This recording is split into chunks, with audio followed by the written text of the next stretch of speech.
tuna kusudi la msingi la kuandaa huduma na bidhaa na mazao, wengine wanaita mazao kwa maana products zinazolenga mahitaji ya wanachama. Tunafanyeje?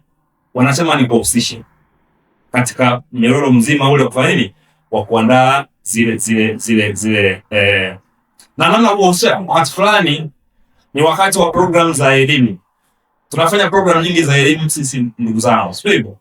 Ni wakati gani tunafanya tathmini ya elimu zimeweza kusaidia wanachama kufahamu wanachokihitaji na kisema wanachokihitaji. Kwa sababu wakati fulani tunalazimishwa kuwatengenezea bidhaa kwa sababu hawasemi. Si sahihi?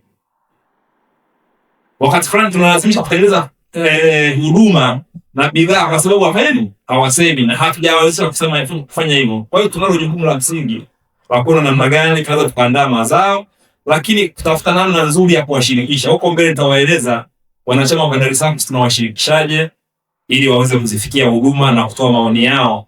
Tunapokuwa tuna craft hizo huduma zinakuwa zinaendana na mahitaji halisi yao.